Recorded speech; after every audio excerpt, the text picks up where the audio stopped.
Bueno, como les decía Nancy recién, hemos empezado a hablar primero para tener bien presente las fuerzas intermoleculares y que fue la última unidad que habíamos visto. Lo que vamos a analizar ahora es otro estado de agregación de la materia que serían cuando se encuentran en estado sólido. Recién Nancy algo ya les había dicho que cuando el compuesto se encuentra en estado sólido, tiene forma y volumen propio, son prácticamente incompresibles y no fluyen, o sea, por eso no los consideramos fluidos a los sólidos. ¿Qué características presentan los sólidos?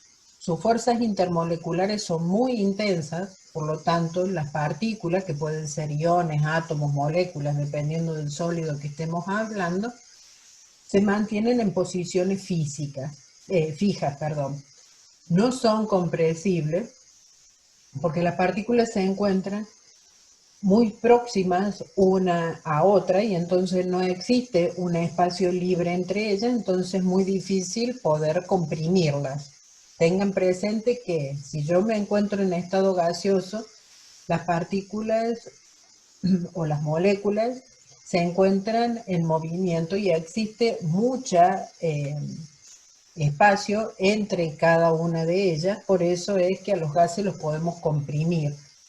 Si nosotros descendemos la temperatura, el movimiento de esas moléculas que se encuentran en estado gaseoso empieza a ser cada vez más lento, empiezan a interaccionar entre sí las moléculas y pasamos al estado líquido. Seguimos descendiendo la temperatura, el movimiento se hace cada vez más lento, entonces llega un momento en que la interacción es tan grande que pasamos al estado sólido. En esa interacción, las moléculas dejan de tener movimiento y lo único que existe es una vibración en posiciones fijas. Cuando uno habla de sólidos, generalmente diferenciamos dos tipos de sólidos, los cristalinos y los amorfos. ¿A qué le llamamos estructuras cristalinas? Las partículas que lo forman se encuentran bien ordenadas y están ordenadas en posiciones fijas. Por ejemplo, nosotros tenemos acá el dióxido de silicio. El dióxido de silicio tiene, fíjense, que cualquier sector que yo tome de este sólido está exactamente formado de la misma manera. En este caso es otro compuesto. Nosotros fíjense en cómo están ubicados los átomos o los iones, ocupando posiciones fijas, y cualquier parte que yo tome de este sólido va a tener las mismas características. A eso se le llama sólidos cristalinos. Tiene un orden de largo alcance, es decir, yo lo que les decía recién, cualquier parte de ese sólido que yo tome para estudiar va a tener las mismas composiciones y los átomos van a estar ubicados exactamente de la misma manera. Las partículas pueden ser moléculas, átomos o iones, dependiendo del tipo de sólido que estemos analizando, y siempre van a fundir a una temperatura específica. Supónganse, si nosotros hablamos del agua líquida, el agua sabemos que funde a 0 grados centígrados, y siempre que yo hable de agua, la temperatura de fusión va a ser exactamente la misma. Otra cosa ocurre cuando hablamos de sólidos amorfos. Por ejemplo, el dióxido de silicio o el cuarzo amorfo, si en el momento en que yo formé este sólido, la temperatura o lo enfrié muy bruscamente, los átomos no se van a ordenar como en este caso. Entonces va a haber un desorden en los átomos. Cualquier parte para analizar cualquier parte de este sólido que yo tome, va a ser distinto, va a tener distinta composición o se van a ordenar de distinta manera que si yo tomo este sector de acá. Entonces, en los sólidos amorfos, justamente, la diferencia que existe es esa, que las partículas no tienen una estructura ordenada, carecen de caras y formas bien definidas. Ya vamos a ver bien en otra imagen a qué nos hacemos referencia cuando hablamos de cara. Son mezclas de partículas que no se apilan en un orden, siguiendo un orden.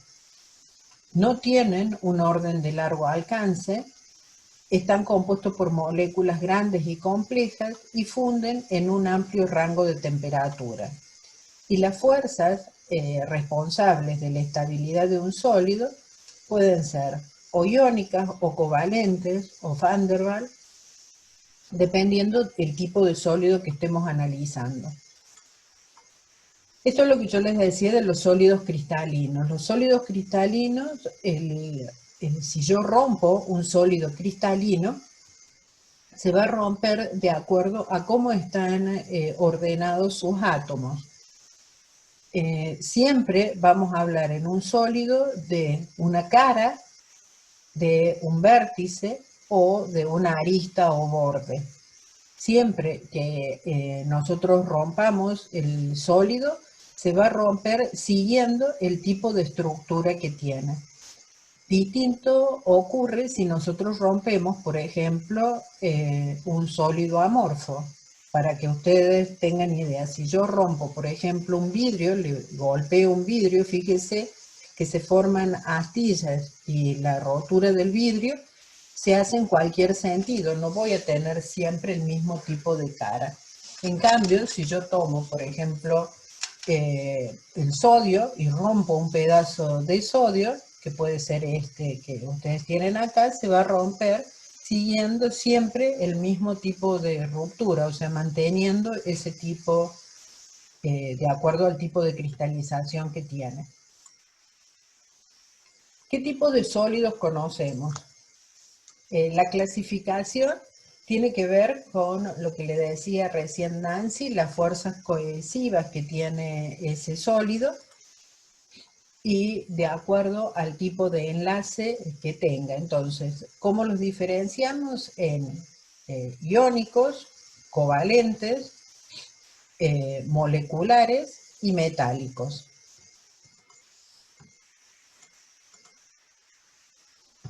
¿Qué tenemos que tener en cuenta cuando uno habla de sólidos? Hay elementos y compuestos que pueden presentar distintas estructuras cristalinas dependiendo de la presión y la temperatura a las que han sido expuestos y desde el momento en que se formó ese sólido. Dentro de los sólidos pueden existir sólidos isomórficos. ¿Qué significa que sean isomórficos? Son aquellos sólidos que tienen el mismo sistema de cristalización, pero que su composición es diferente. Por ejemplo, las espinelas. Esta es una estructura tipo espinela. Las espinelas se caracterizan como fórmula general, como ustedes tienen acá, es decir, AB2 o 4. A está formado siempre por un metal divalente, B por un metal trivalente, bueno, y 4 oxígenos. Por ejemplo, la espinela de aluminio-magnesio o aluminato de magnesio, que sería magnesio, aluminio y oxígeno. La ferrita de cobalto sería cobalto, hierro y oxígeno. Entonces es el mismo tipo de estructura, pero puede estar formado por compuestos diferentes. El polimorfismo es la capacidad de un material sólido de existir en más de una estructura cristalina, todas ellas con la misma composición de elementos químicos. Esta propiedad es muy similar a lo que es la alotropía. En el caso del polimorfismo se puede dar en algunos minerales, en polímeros y en metales. La alotropía es una sustancia polimorfa, son elementos puros y el estado que toman en diferentes redes espaciales se denominan estados alotrópicos. Por ejemplo, el carbono en su forma grafito y en su forma diamante. Los sólidos iónicos, esperen que me... Los sólidos, dentro de los distintos tipos de sólidos que vamos a ir viendo, vamos a comenzar con los sólidos iónicos. El que más ejemplo o en más veces lo hemos dado como ejemplo es el cloruro de sodio. ¿Cómo están formados los sólidos iónicos? Por iones, en este caso sodio y cloro. Es decir, tengo aniones y cationes. ¿Cómo es la fuerza de interacción que existe? Es una fuerza electrostática, es decir, la fuerza de unión entre cargas de signo diferente. Son duros y quebradizos, ya algunas de estas propiedades se las habíamos dado cuando vimos el enlace iónico. Frágiles, no se deforman sin romperse. El desplazamiento de los átomos provocan aparición de fuertes repulsiones entre cationes y aniones, destruyendo la estructura ordenada. Son buenos conductores cuando están fundidos y en solución, pero en estado sólido no son conductores. El proceso de fusión implica vencer parcialmente la atracción electrostática entre los iones y permite su libre movimiento en fase líquida. Entonces, como la fuerza que tengo que romper es una fuerza muy grande, su punto de fusión va a ser alto. Ejemplo, cloruro de cesio, sulfuro de zinc, fluoruro de calcio o cloruro de sodio, como era el que les había dicho recién. Entonces van a tener puntos de fusión elevados. Los sólidos covalentes, en general, por ejemplo, los elementos de electronegatividad intermedia, como el carbono, el silicio o el germanio, van a ser aquellos compuestos que van a formar sólidos covalentes. Tienen un ordenamiento tridimensional en el que existen enlaces covalentes entre todas las unidades estructurales. No es posible definir entidades moleculares discretas porque generalmente son moléculas muy grandes. El enlace covalente es frecuentemente direccional y el número de enlaces entonces es limitado. Son sólidos muy duros e incompresibles y también tienen alto punto de fusión. Dentro de estos sólidos covalentes se puede encontrar el carbono, como carbono diamante y carbono grafito. Las propiedades, si bien habíamos dicho que eran alótropos entre el diamante y el grafito, fíjense el tipo de estructura que presenta cada uno de ellos. En el caso del diamante, el tipo de estructura que presenta es el que ustedes tienen acá. Si se fijan, cada átomo de carbono, recuerden que es solo carbono, ¿no? Cada átomo de carbono está unido o tiene 4 zonas de alta densidad electrónica. ¿Qué significa eso? Que la hibridación que va a presentar el carbono como diamante es sp3, es decir, tetraédrica con un ángulo de enlace de 109,5. Es una molécula gigante con un alto punto de fusión, es un aislante eléctrico, es conductor térmico, es insoluble en todos los disolventes y no es elástico ni plástico y tiene, bueno, como les decía, una alta dureza. En el caso del carbono grafito, el carbono grafito, si ustedes se fijan, el carbono grafito ya la estructura es diferente. En este caso tengo electrones deslocalizados porque tengo dobles enlaces, entonces la hibridación que va a presentar es sp2 con enlaces pi deslocalizados. Cada una el grafito va formando como capas donde existe una interacción tipo Van der Waals entre capa y capa. Eso es lo que la hace que se la pueda usar, por ejemplo, en la mina del lápiz. O sea, el hecho de que tenga esas capas lo hace que sea como untuoso y que puedan deslizarse una capa con otra. Entonces, por eso es de fácil exfoliación.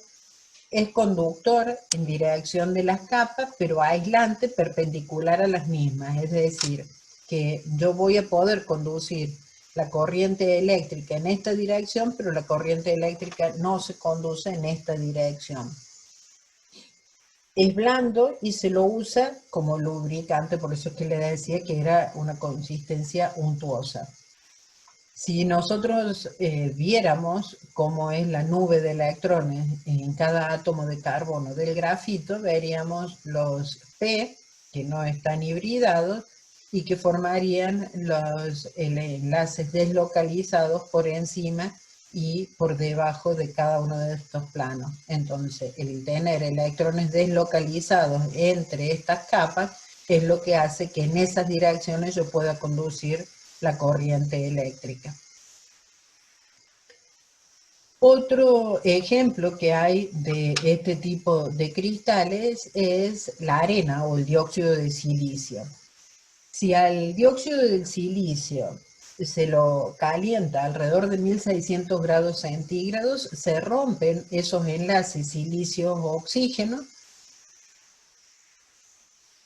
transformándose ese sólido cristalino en un líquido viscoso.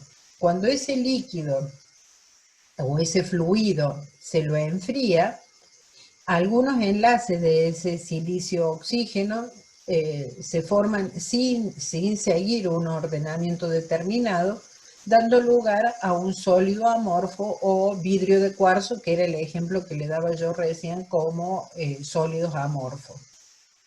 Y en el caso, dependiendo del aditivo en el que se use en esa cristalización nuevamente, es el tipo de vidrio que vamos a obtener. Por ejemplo, si nosotros le agregamos como aditivo carbonato de calcio, vamos a tener el vidrio común de ventana.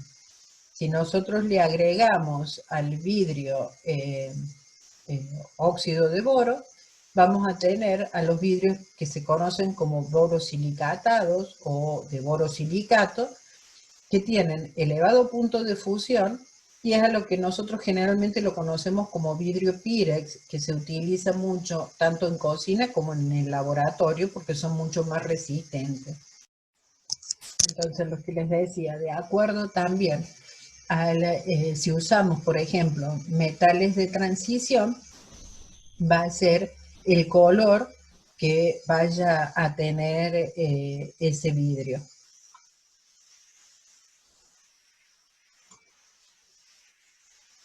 Otro de clase de sólidos que tenemos son los moleculares. En cada punto reticular, o sea, en cada uno de estos extremos, en esos puntos reticulares, nosotros en este caso vamos a tener una molécula. Las fuerzas de atracción entre ellas son del tipo de Van der Waals. ¿Qué significa eso? O enlace puente hidrógeno. ¿Qué significa eso comparado con lo que hemos visto hasta ahora? Que la interacción en este caso va a ser menor, entonces los puntos de fusión que van a presentar estos sólidos va a ser muchísimo más bajo. Las moléculas que constituyen el sólido conservan la identidad individual. Las fuerzas de Van der Waals son poco direccionales, tienden a cristalizar en redes con números de coordinación altos, generalmente son blandos, compresibles y fácilmente deformables. Son buenos aislantes de la electricidad debido a que los electrones están deslocalizados en los enlaces covalentes y los puntos de ebullición y fusión son relativamente bajos. El ejemplo que tenemos dentro de los sólidos moleculares puede ser el agua, por ejemplo. Y después tendríamos los sólidos metálicos.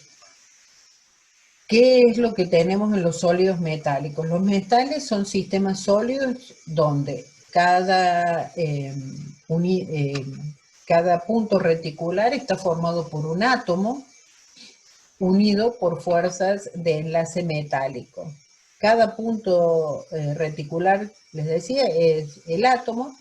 En general presentan alta conductividad eléctrica. La conductividad eléctrica me lo da esa nube de electrones que giran alrededor de cada uno de los átomos. Si ustedes se fijan acá, yo tendría la carga positiva del núcleo de ese átomo y la nube de electrones permanentemente en movimiento.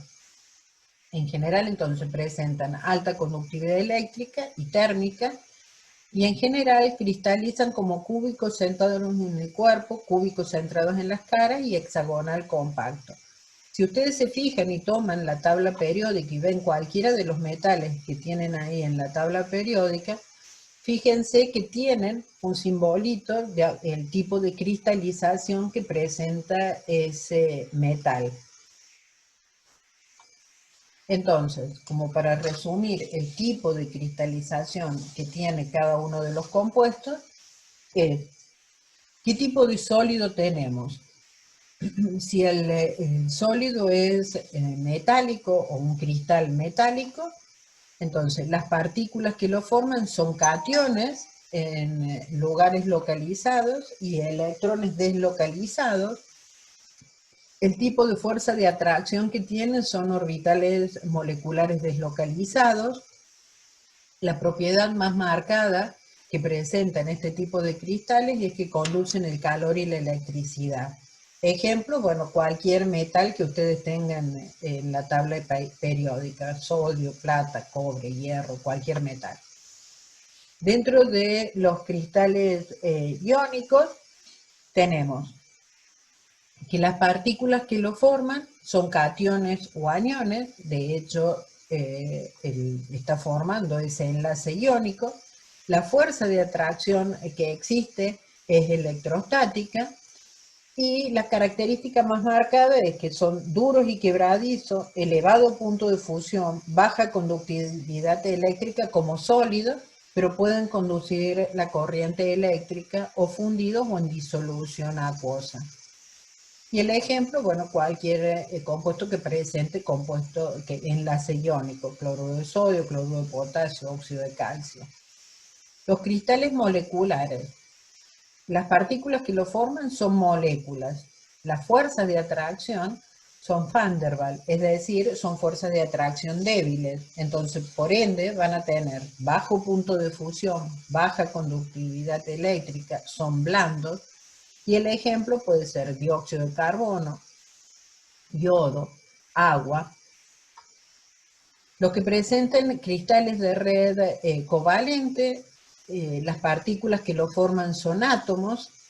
El tipo de atracción que presentan son enlaces covalentes en toda la red cristalina.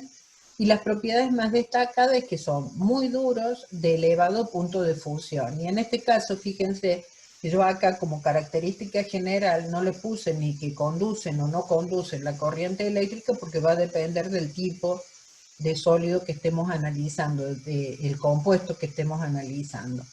Los ejemplos son el carbono, el carburo de silicio, el dióxido de silicio.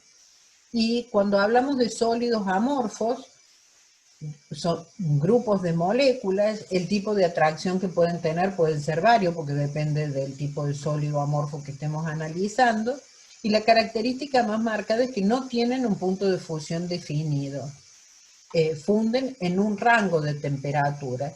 Esto es una forma de analizar si nosotros queremos saber, si supónganse, tenemos un sólido, y queremos saber si es puro o no es puro. Entonces, en ese caso, si nosotros lo fundimos, vamos a poder diferenciar, de acuerdo al punto de fusión que tenga, si ese sólido es puro o tiene impurezas. Al tener impurezas o tener características de un sólido amorfo, va a tener un rango de temperatura de fusión.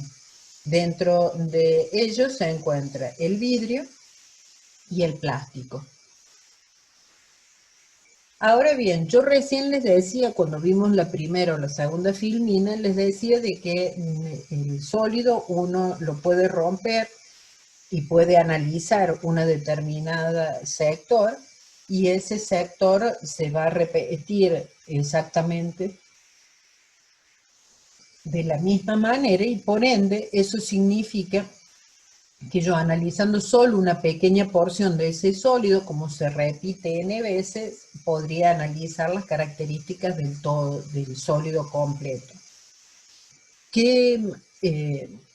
¿Cómo analizamos o cómo se llama esa pequeña porción que nosotros podemos analizar? Es la celda unidad o la celda unitaria. Cuando uno analiza una red cristalina, ¿qué es una red cristalina? Es un ordenamiento infinito de puntos en el espacio. Supónganse, yo tengo esto, este sería una red cristalina. Cualquier sector que yo analice, veo que lo puedo replicar exactamente en todo este sólido. En este caso, yo tomo un cubo y los átomos se encuentran en cada uno de los vértices. Cualquiera de estos cubos que yo tome para analizar se replican en todo ese sólido o en toda esa red cristalina. Entonces yo de esa manera puedo analizar ese determinado sólido. Entonces cada cristal deriva de un bloque de construcción básico, que podría ser como si fuera un ladrillo, que se repite en todas las direcciones del espacio, y bueno, ya ese bloque es lo que se conoce como celda unidad o celda unitaria.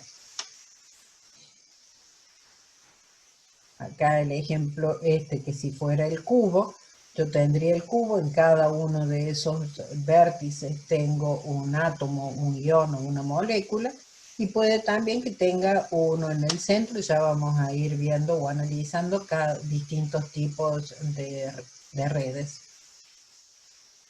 Cuando uno analiza, por ejemplo, si yo les digo tengo una red monodimensional, ¿qué significa eso? Supongamos que nosotros tomamos una guarda de papel de las de pared y yo tengo este dibujo.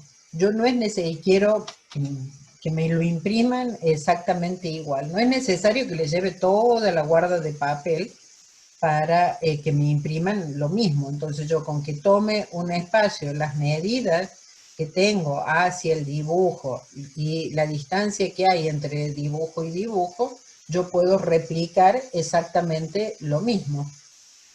Lo exactamente ocurriría si yo tengo una red bidimensional, o sea, con que les dé 2 o 3 puntos, la distancia, por ejemplo, que existe entre estos puntos y la distancia que existe entre estos puntos y el ángulo de enlace que existe, o el ángulo, perdón, que existe entre estos puntos, yo podría replicar de manera bidimensional un empapelado de la pared, una tela o lo que fuere, un estampado en una tela. ¿Qué pasa si yo tuviera 3 dimensiones?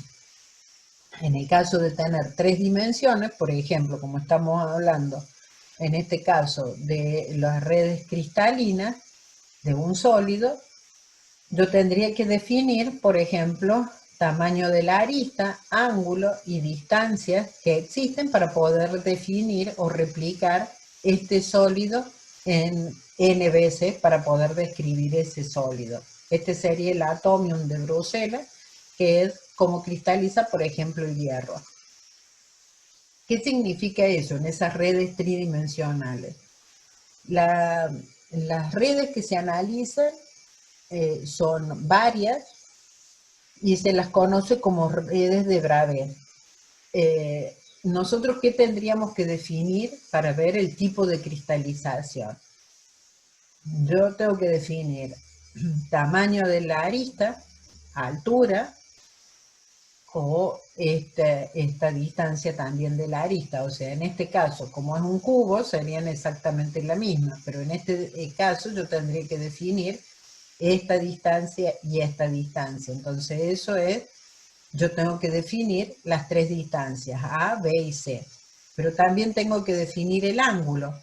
En este caso todos tienen 90 grados, pero si yo tuviera una estructura de este tipo, también tengo que definir el ángulo para saber cómo se están ordenando esos átomos, iones o moléculas.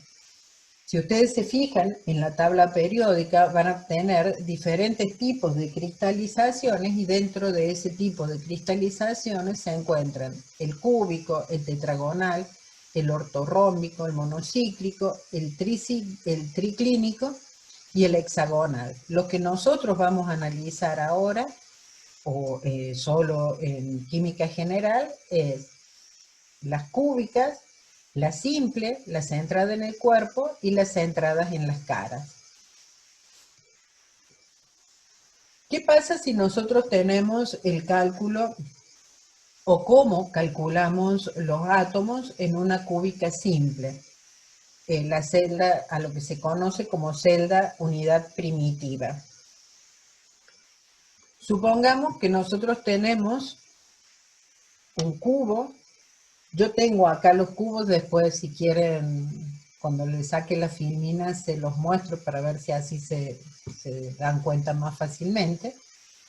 Pero, ¿qué pasa si yo tengo un átomo en ese extremo ahí, o en ese vértice? Ese átomo, ¿entre cuántos cubos va a estar compartido? Si ustedes se fijan, tengo 1, 2, 3, 4 por arriba y 1, 2, 3, 4 por debajo. Es decir, que a esta esfera o átomo que está en un vértice, lo van a compartir 8 redes cristalinas, celdas unidades. Entonces, en una cúbica simple, yo voy a tener un átomo en cada uno de los vértices de este cubo. Pero, ¿cuánto para analizar la celda unidad? Yo tengo que tener en cuenta cuántos átomos le corresponden a cada celda unidad. Entonces, como esto está compartido entre 8, significa que a esta celda unidad yo voy a tener solo 1/8 de ese átomo para cada celda unidad, o sea, o cada punto reticular o cada vértice, voy a tener 1/8. Entonces, para saber cuántos tengo por celda unidad, sería 1/8 por 8, que son los 8 vértices que tiene el cubo, yo tendría un átomo por celda unidad. ¿Qué pasa si yo tuviera una cúbica centrada en el cuerpo? La cúbica centrada en el cuerpo, yo tengo un átomo en cada uno de los vértices, como lo ven en este acá, más un átomo en el centro.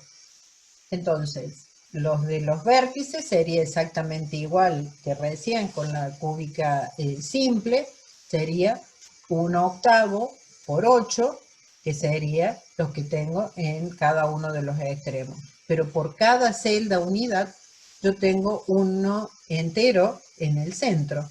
Entonces sería más 1, es decir, yo tendría 2 átomos por unidad de celda o por celda unidad. Este es el ejemplo que tenían recién ahí del atomium de Bruselas. Y si fuera centrada en las caras, como por ejemplo el cloruro de sodio, la que yo tengo en los vértices sería exactamente igual que recién, 1/8 en cada uno de mi celda unidad. Y la que está en la cara estaría compartida entre 2 celdas unidades, es decir, que yo en cada una de estas caras tendría medio átomo.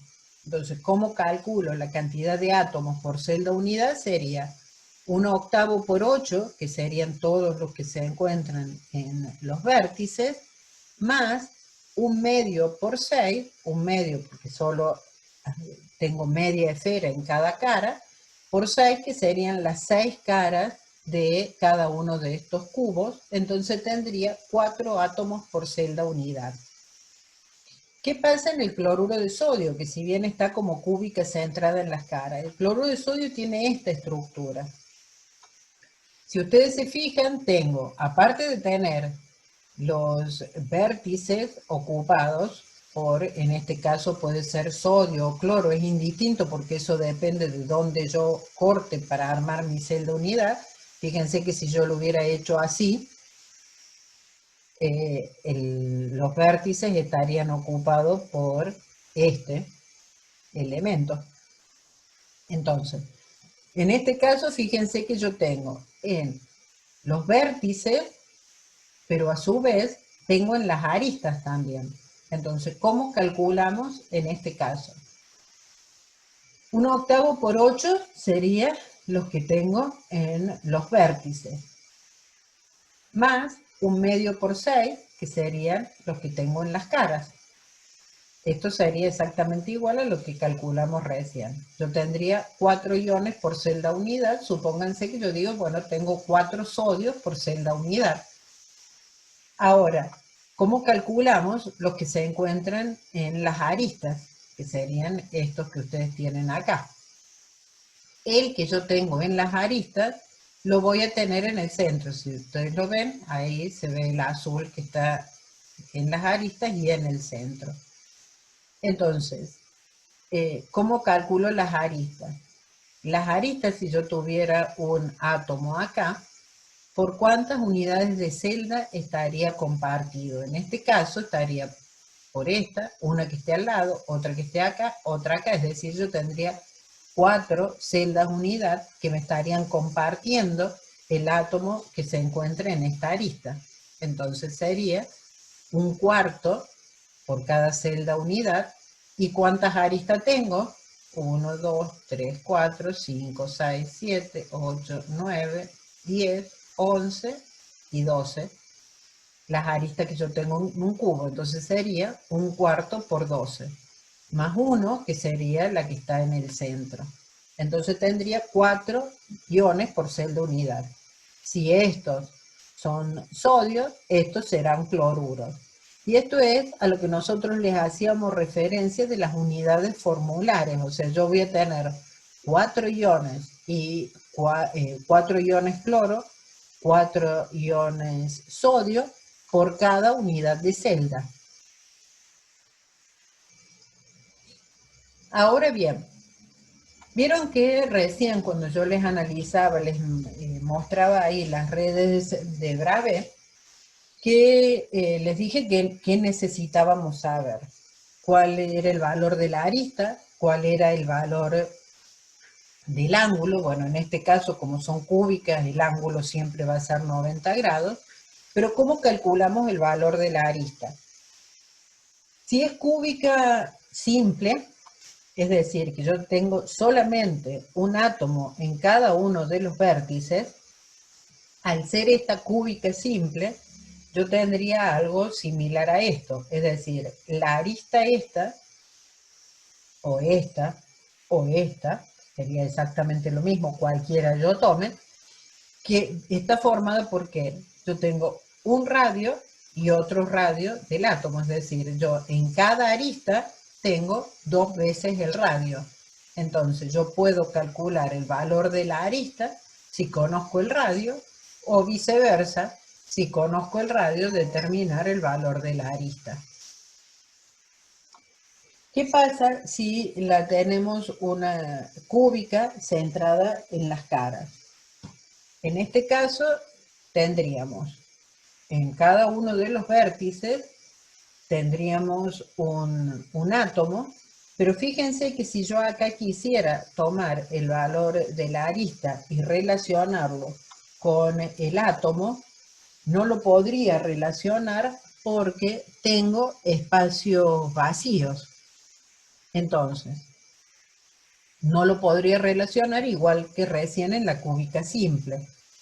¿Qué hago en este caso? Si yo trazo la diagonal en una de las caras, vemos que tengo un radio, acá sí están en contacto, entonces tendría un radio, acá tengo un diámetro y acá tengo un radio. Entonces yo tendría un radio, en este que les decía un diámetro sería 2 radios, más otro radio tendría 4 radios. Este valor acá de la diagonal sería igual a 4 veces el radio. Entonces el valor de B es 4 veces el radio. Pero esta es la hipotenusa de este lado y este lado, digamos. O sea, yo tomo esto y esto, este valor sería la hipotenusa. Entonces, B al cuadrado es igual a A cuadrado más A cuadrado.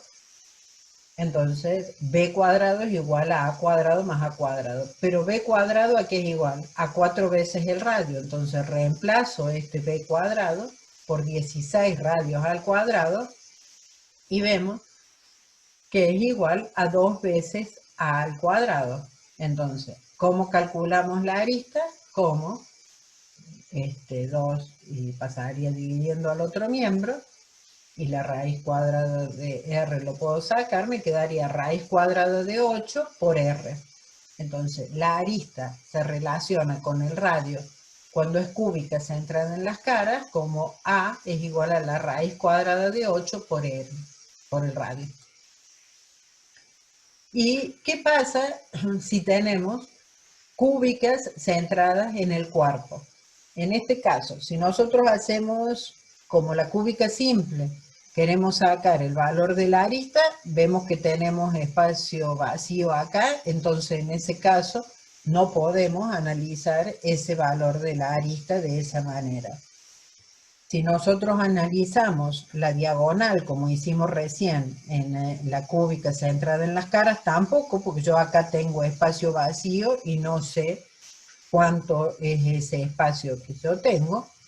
Entonces, ¿qué tendría que hacer? Analizar o calcular la diagonal de, en 3D, digamos, la diagonal de este cuerpo. Si yo calculo la diagonal de este cuerpo, que sería C, ¿qué tendría que analizar? B al cuadrado dijimos que era igual a A cuadrado más A cuadrado. Y a su vez, C al cuadrado es igual a A cuadrado más B cuadrado. Si yo reemplazo acá este B cuadrado por estas 2A cuadrado, me va a quedar que C al cuadrado es 3 veces A al cuadrado. Es decir, C es la raíz cúbica, cuadrada de 3 por A, y eso a su vez es 4 veces el radio, porque el valor del C, fíjense que tenemos un radio, un diámetro y otro radio, es decir, un radio más 2 radios serían 3, más este radio serían 4 veces el radio. Entonces, en una cúbica centrada en el cuerpo, la arista se relaciona con el radio como arista es igual a 4 veces el radio sobre la raíz cuadrada de 3. Simple de todo. Fíjense que yo acá tengo un cubo, donde este cubo está ocupado, cada uno de los vértices está ocupado por un átomo. Pero yo no tengo todo el átomo. O sea, si yo quiero tener la esfera que me haga el átomo acá, yo tendría que estar compartido con 4 a este nivel más 4 acá abajo para que me formen esa esfera en este vértice. Entonces yo en esta cúbica centrada, cúbica simple, yo voy a tener un octavo en cada uno de los vértices. Entonces lo que les decía recién es cada uno de estos vértices multiplicado por los 8 vértices que hay en el cubo, yo voy a sumar ahí un átomo por cada celda. Otra cosa, fíjense que ya después lo van a trabajar en el práctico. ¿Qué piensan con respecto a la densidad de este sólido? Si yo comparo uno que tenga este tipo de cristalización, ahí fíjense que se ve bien el hueco o los espacios vacíos que tiene adentro de este cubo. Si yo lo comparo con este, por ejemplo, que es cúbica centrada en el cuerpo, o si lo comparo con este, que es cúbica centrada en las caras. Fíjense la cantidad de espacio vacío que tiene esta con respecto a la primera que les mostré. Entonces, si yo les preguntara ahora, ¿qué creen con respecto a la densidad? Un sólido que cristaliza con una densidad cúbica centrada en las caras, ¿va a ser más denso o menos denso que uno que cristaliza como cúbica simple?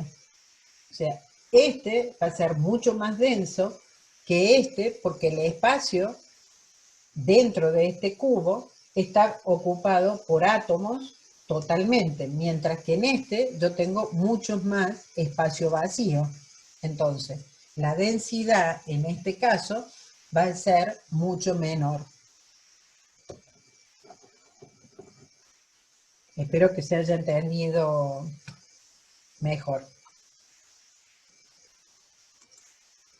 Ahora, Profe, una sí, consulta. Cuando dice un átomo por celda unidad, ¿a qué hace referencia? Eso no entiendo. nuestro, Sería la cúbica la simple. cúbica simple. ¿Ven? Si yo a esto lo desarmo, denme un ratito que lo despego, voy En cada sumando vértice, cada uno, claro, de los átomos que están en el vértice, entonces yo voy a tener 1/8, si yo voy sumando cada uno de los átomos que están en los vértices, fíjense que yo ahí es lo que sumo en cada celda unidad. Ahí sumé 4 y solo tengo media esfera,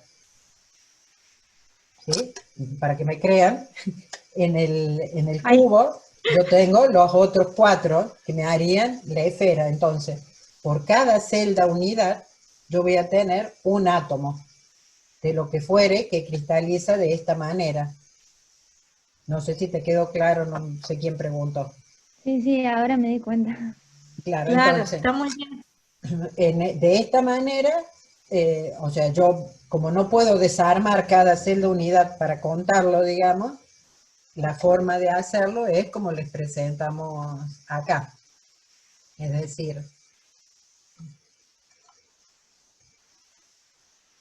acá. Yo voy a tener 1/8, que es el pedacito que yo tengo en cada esfera, por 8, porque tengo 8 vértices en ese cubo. Entonces, de esa manera armamos un átomo. Acá tengo medio átomo y acá en la mano tengo el otro medio átomo. Entonces, eso significa el que haya un átomo por unidad de celda. Mientras más compacta sea ese tipo de estructura, por ejemplo, si nosotros nos pasamos a una cúbica centrada en el cuerpo, yo voy a tener los 8 que marcábamos recién, y fíjense que en el medio tengo una completa. Entonces, estos 2 átomos por celda unidad serían uno, que es el que lo tengo particionado en cada uno de los vértices, más uno que lo tengo en el centro. Y si seguimos más compactas aún, yo acá tendría, espere que busco que tengo una que está forrada, esta, ven que está forrada, esta sería medio átomo y se va a compartir con el otro medio átomo que yo voy a tener, la otra celda unidad que voy a tener acá. Entonces, por eso, en esta yo tengo un medio, que sería el medio átomo este que ustedes tienen acá en la cara. Como tengo 6 caras en un cubo, sería ese un medio por 6, más los que están en cada uno de los vértices. Entonces, en ese caso serían los 4 átomos por unidad de celda. Y si nosotros siguiéramos, digamos, como en el caso, los que les decía, del cloruro de sodio, yo acá no tengo los átomos, pero en este espacio que ustedes ven acá, yo tendría otro átomo, que ese sería este que ustedes tienen acá. Es decir, un cuarto acá de átomo más uno que hay en el centro, ese serían los otros 4 iones que se están formando, ¿no? Esas serían como nosotros tenemos en cada celda unidad, cómo están distribuidos los átomos. Ahora, eh, si nuestra unidad es una esfera rígida, ¿cómo lo podemos armar como si fuera un sólido? Exactamente igual a cómo apila un verdulero las verduras, fundamentalmente, por ejemplo, las naranjas, que tenemos un apilamiento bastante compacto. Ahora, ese apilamiento, ¿cómo puede ser? Supongamos que nosotros tenemos un empaquetamiento cúbico, una estructura cúbica simple. ¿Qué número de coordinación tiene ese tipo de estructura? ¿Qué es el número de coordinación? Es la cantidad de vecinos que tiene cada uno de los átomos. Entonces, si nosotros tenemos una cúbica simple, fíjense que están ordenados o apilados de esta manera, no como las naranjas que les mostré recién. Entonces, si nosotros tenemos una cúbica de esta manera, formaría el cubo. Ahora, ¿cuántos vecinos tiene cada uno de estos átomos? En esta lo vamos a ver que es un poquito más grande. ¿Cuántos vecinos tiene este átomo? Es decir, vecinos es que estén tocando, ¿no es cierto? Yo voy a tener 1, 2, 3 y 4, pero acá voy a tener otra capa, entonces acá voy a tener 5 y la capa que está abajo que no veo sería el sexto. Entonces, ¿qué número de coordinación tiene una estructura cúbica simple? 6, es decir, 6 átomos van a estar tocándose a cada uno de los átomos. Y si no lo ven, les vuelvo a decir, analicemos este para ver los vecinos. Yo voy a tener 1, 2, 3 y 4, serían los 4 átomos que están tocando en esta misma capa. Por arriba voy a tener otro, porque fíjense que es directo, por arriba voy a tener otro, y por debajo voy a tener otro. Entonces esos serían los 6 átomos o el número de coordinación que presenta una cúbica simple. ¿Qué pasa si tenemos, a esa cúbica simple se le llama no compacta? No compacta, ¿por qué? Porque yo voy a tener muchos espacios huecos o vacíos, que era el cubo que les mostré recién, con la cúbica simple. ¿Qué pasa si tenemos una cúbica centrada en el cuerpo? Este átomo, el que está en el centro, ¿con cuánto se va a estar tocando? 4 por arriba y 4 por debajo. Entonces el número de coordinación sería 8 y también es una estructura no compacta. A cualquiera de los átomos que los contemos se va a conectar con 8. ¿Por qué? Porque si yo quiero contar este átomo, la cúbica estaría formada de esta manera acá, digamos. Entonces también tendría 8 vecinos, el número de coordinación también sería 8. ¿Qué pasa con la cúbica centrada en las caras?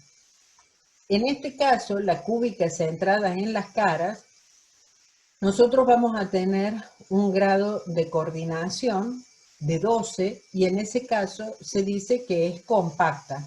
Entonces, para que ustedes lo vean, supónganse que nosotros contamos el átomo este, el amarillo.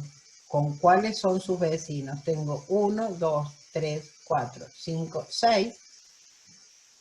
Por detrás serían los rojos que ustedes ven ahí. Serían 6, 7, 8 y 9.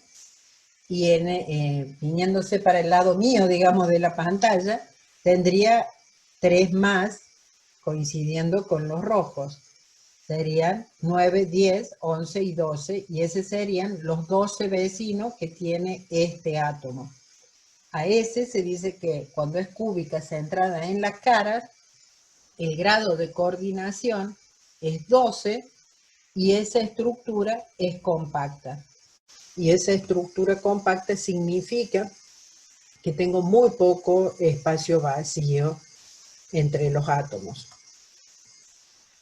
Ese tipo de empaquetamiento, o el empaquetamiento de estas esferas, por ejemplo, puede darse de que yo tenga una primer capa y en los huecos de esa capa se acomoden otras esferas, dando una capa, lo que conocemos, A y B. Si esa primera capa A se vuelve a repetir en el mismo espacio, es decir, yo vuelvo a acomodar en una tercera capa un átomo acá, que se repetiría con el átomo de atrás, sería un tipo de estructura que se conoce como ABA, que es empaquetamiento hexagonal compacto. Entonces se van repitiendo las capas A, B, A. Este átomo está en la misma ubicación que el átomo de la capa A que tiene por detrás. Empaquetamientos de este tipo están en el zinc, en el magnesio y en el cadmio. Les vuelvo a decir que se fijen en la tabla periódica, que en la tabla periódica ustedes tienen el tipo de cristalización más común que presentan cada uno de los metales. Si en lugar de que sea ABA, es decir, que no se acomoden en el hueco siguiendo la primera capa, sino que se acomoden en el otro hueco, pero sin coincidir con el átomo que estaba en la primera capa, entonces ese sería A, B y C, o sea, estarían acomodándose y se irían repitiendo A, B, C y así sucesivamente. En este caso es un empaquetamiento cúbico compacto y el aluminio, el cobre, la plata, el oro presentan cristalizaciones y empaquetamiento de este tipo. En este caso es cúbica, en el caso de la ABA es hexagonal. Si lo contamos a esto, pero con esto no trabajamos con el hexagonal. Entonces, si ustedes se fijan, aquí tendrían una cúbica compacta que seguiría el ABC y esta sería la cúbica hexagonal donde sería ABA. En todos los casos yo tendría un orden de coordinación de 12. Los contamos igual que recién. Ya nosotros tenemos, si contamos este átomo, tenemos 6 por arriba en la misma capa, 3 por detrás y 3 por arriba. Esos serían los 12 átomos con los que este átomo que está acá en el centro está teniendo contacto.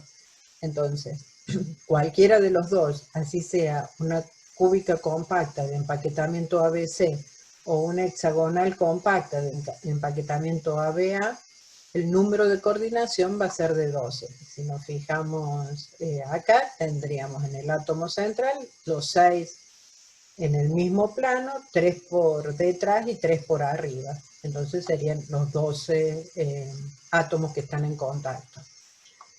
Ahora bien, nosotros, si ustedes se fijan, y lo habíamos visto cuando vimos tabla periódica, en la tabla tienen toda una serie de valores de radios. Ahora, ¿cómo medimos esos radios? ¿Cómo se puede llegar a medir el radio de un átomo? Sabemos que es un valor extremadamente pequeño. Simplemente a modo de información, porque después ya lo van a ver cuando vean, analicen difracción de rayos X en química analítica aplicada, cómo se mide o cómo podemos calcular los radios de un átomo empleando la difracción de rayos X. La difracción de rayos X se basa en la dispersión de los rayos X por los electrones de un sólido. Los cristales sirven como de malla de esa difracción para los rayos X. El ángulo del rayo incide sobre un átomo, los electrones de ese átomo, y se difracta. Como esto tiene un arreglo cristalino, es decir, las distancias se van a permanecer constantes, tanto entre estos valores como entre estos valores, utilizando lo que es la ley de Bragg, nosotros podemos determinar el valor de D, el valor de la distancia que existe entre las capas. El ángulo va a ir variando, o sea, cuando nosotros hacemos incidir, el equipo es similar a ese sería el portamuestra, el haz de rayos X que incide en la muestra, y ese haz de esta muestra se va a ir girando, y entonces ese rayos X va a ir incidiendo con distintos valores de tita. Con esos valores de tita son los que yo voy a poder determinar después esas distancias que le decía. Se va a ver en una fotografía así, pero esto se puede traducir en un diagrama de este tipo. Es decir, yo puedo analizar y ver cómo es el difractograma en cada una de las muestras analizadas. De ahí se puede sacar el valor del radio, el valor del diámetro, el valor de la distancia si fueran capas, por ejemplo, como es el grafito, el valor que tiene esa distancia entre las capas y así sucesivamente. O sea, esto es, les vuelvo a repetir, a título informativo, cómo nosotros podemos llegar a medir o de dónde salen esos valores de los radios que ustedes tienen en la tabla periódica. También vamos a ver de dónde pueden salir los valores de las densidades. Nosotros, si bien no hemos visto orbitales moleculares, también a título informativo, ¿de dónde surge, digamos, que un metal sea conductor o no sea conductor? Cuando uno habla de orbitales moleculares, y esto lo van a analizar el año que viene en química inorgánica, uno analiza las bandas de valencia y las bandas de conducción. Esas bandas de valencia y esas bandas de conducción surgen de analizar a través de los orbitales moleculares, que es otra de las teorías de los enlaces, que nosotros no la hemos analizado porque la van a ver el año que viene en inorgánica. Entonces, si ese electrón está en la zona de la banda de conducción, ese compuesto va a ser conductor. Si está la distancia entre la banda de valencia y la banda de conducción es muy grande, ese elemento va a ser no conductor. Y de acá puede surgir también que nosotros podemos tener un elemento que no sea conductor o que sea parcialmente conductor y aditivarlo con distintos elementos, con otras clases de átomos, para así hacerlos conductores. Por ejemplo, nosotros sabemos que el silicio tiene configuración de capa de valencia 3s2, 3p2. Es decir, yo acá tendría un átomo de silicio coordinado tetraédricamente con el resto de los átomos de silicio. O sea, esta sería una red de silicio. Si en este caso yo aditivo o cambio uno de esos átomos de silicio por un átomo de fósforo, que el fósforo tiene un electrón más que el silicio, lo que va a hacer es que me quede un electrón sin coordinación. Entonces ese electrón va a comenzar a viajar por la red, entonces eso hará de que ese silicio, que era poco conductor, se transforme en mucho más conductor. A esto se lo conoce como semiconductores tipo N. Mientras que si lo dopamos, en lugar de utilizar silicio, utilizamos boro, que el boro sabemos que tiene 3 electrones de valencia, entonces nos va a generar un hueco. Al generarnos un hueco, los electrones que están en esta zona intentarán ocupar ese hueco y así sucesivamente se va a ir desplazando ese hueco a través de ese metal. Entonces, en ese caso, un elemento, les vuelvo a decir, como el silicio, que era poco conductor, se transforma en un elemento conductor. Ahora les voy a dar un ejercicio de aplicación como para redondear todo lo que hemos estado viendo de sólidos. Por ejemplo, le dice que la celda unitaria de la plata metálica es cúbica centrada en las caras. Es decir, es de este tipo. Yo voy a tener en cada vértice un átomo de plata y en cada cara un átomo de plata. Me dice que el valor de la arista me lo da, que es 4,086 Armstrong, es decir, este valor de la arista me lo da, este o este o este, es exactamente lo mismo porque es un cubo, y me piden que calcule el radio del átomo de plata, el volumen de un átomo de plata, el porcentaje de ocupación de la celda. les vuelvo a decir, como la celda es cúbica centrada en la cara, el grado de ocupación va a ser elevado, mucho más que si nosotros tuviéramos una cúbica simple. Después me pide el porcentaje de espacio vacío y la densidad que va a tener la plata. ¿Cómo calculamos? Nosotros sabemos para el punto A el radio del átomo de plata. Ayer lo habíamos visto. Nosotros sabemos que B al cuadrado es igual a A cuadrado más A cuadrado, y que a su vez B al cuadrado es 4 veces el radio.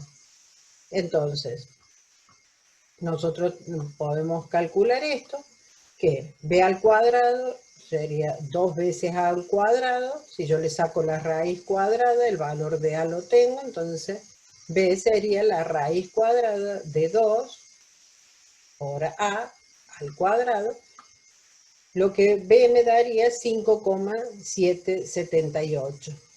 Pero a su vez habíamos dicho que B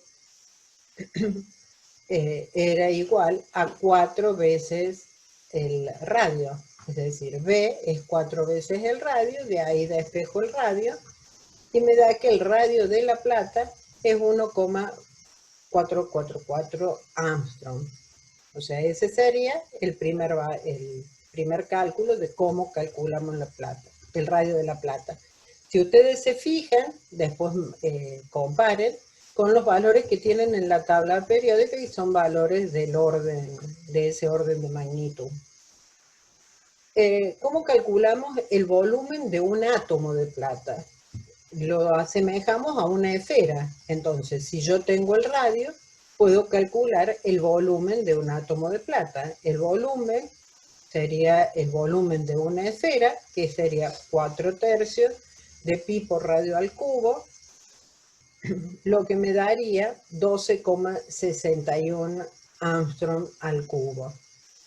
Si ese valor lo quiero pasar a centímetros, porque me pide el volumen de un átomo de plata en centímetros, o transformo este valor primero, o directamente un Armstrong cúbico es 1 por 10 a la menos 8 al cubo. Entonces lo que me daría un valor del volumen del átomo de plata de 1,26 por 10 a la menos 23 centímetros cúbicos. Ese sería el volumen de un átomo de plata. Después me pide el porcentaje de ocupación de la celda. Para saber el porcentaje de ocupación de la celda, tendría que hacer dos cálculos previos. Uno es calcular el volumen de toda la celda. El volumen de toda la celda lo puedo calcular teniendo en cuenta la arista. Y el otro es calcular cuántos átomos tengo por unidad de celda. Entonces, el volumen de toda la celda sería A al cubo. Entonces me daría un valor de 6,822 por 10 a la menos 23 centímetros cúbicos. Y después tendría, como es cúbica centrada en las caras, tendría 1/8 por 8, que son los átomos que están en los vértices, más 1/2 por 6, 6 serían las caras que tiene este cubo, por 1/2, porque solo la mitad está en esta cara, la otra mitad va a estar en la celda vecina. Entonces tendría 4 átomos de plata por unidad de celda. Entonces, si un átomo tiene un volumen de 1,26 por 10 a la menos 23 centímetros, acá me olvidé de ponerle la unidad, 4 átomos va a tener 5,044 por 10 a la menos 23. ¿Qué volumen o qué porcentaje de ocupación tienen? El volumen de la celda, si estuviera totalmente ocupada por átomos, sería el 100%.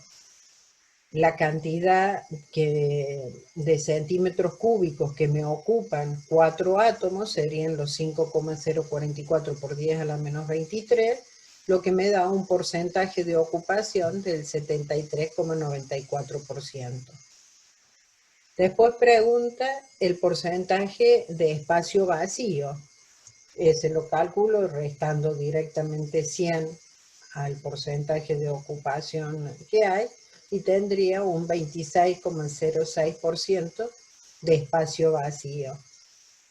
Y después me pide la densidad de la plata. Y acá en esto presten mucha atención y remárquenlo bien, de que tienen que tener en cuenta que en la masa atómica que tiene la plata, yo tengo 6,022 por 10 a la 23 átomos, es decir, el número de Avogadro. 4 átomos, ¿cuánto me van a pesar? Porque si no le van a dar valores, si yo calculo directamente con el peso atómico de la plata, me van a dar valores irrisorios, extremadamente grandes. Entonces, el número de Avogadro es lo que pesa un mol. 4 átomos serían 7,16 por 10 a la menos 22 gramos.